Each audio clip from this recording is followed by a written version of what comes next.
According to a 2022 Real Clear Politics poll, 72% of Americans support school choice, the ability of parents to choose the school that best fits their children's needs.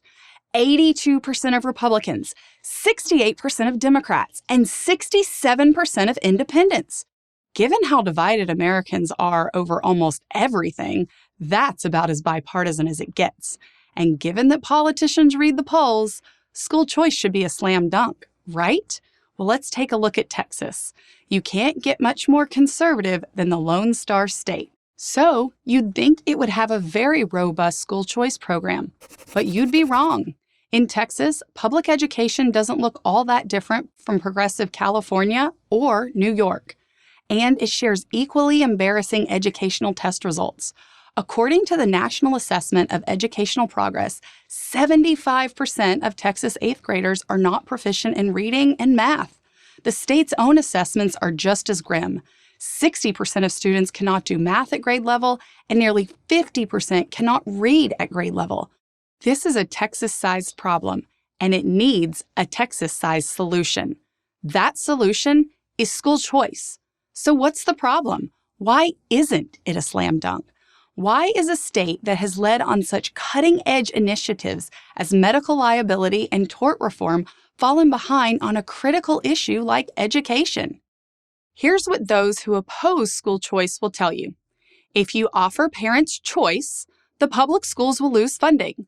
Money needed for public schools, which must accept all students, will be siphoned off to competing charter schools or private schools or someplace else. But this concern is misplaced.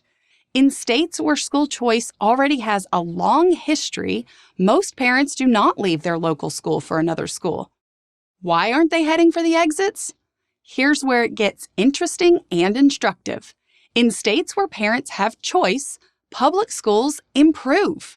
When Florida first implemented their school choice program in 2002, they were ranked number 33 in the nation for educating low-income students.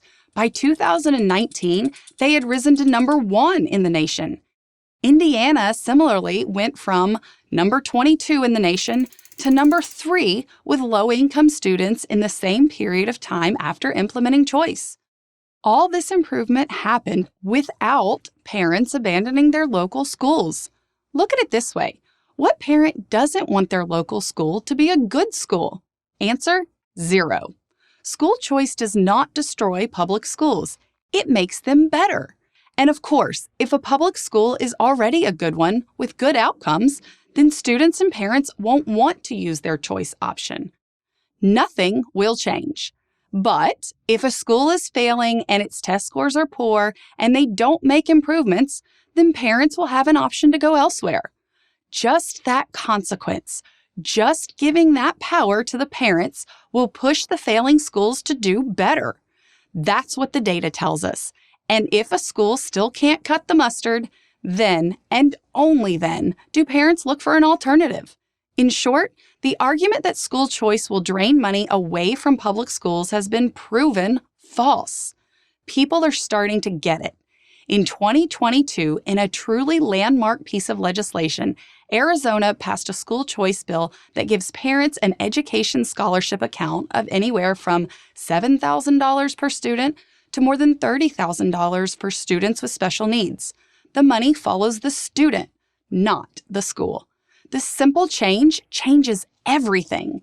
Successes like these have accelerated the wave of new choice programs across the country. Iowa, Utah, and Arkansas have hopped on the school choice bandwagon in 2023. More states are poised to come on board. Texas has a great chance to be one of them. If Texas passes a robust school choice law, it would very likely see the same results Florida and Indiana have seen. Everybody wins. The school choice movement would be unstoppable. And what, after all, is this movement really about? Freedom. Freedom for parents to choose the best educational option for their children. School choice is the way. It makes everybody, students and teachers, better. This isn't politics, it's just common sense. As Nebraska State Senator Justin Wayne, a Democrat, put it, this is about parents and students wanting something better, wanting to access the American dream. Isn't that what we all want? I'm Mandy Drogan of the Texas Public Policy Foundation for Prager University. Thank you for watching this video. To keep PragerU videos free, please consider making a tax-deductible donation.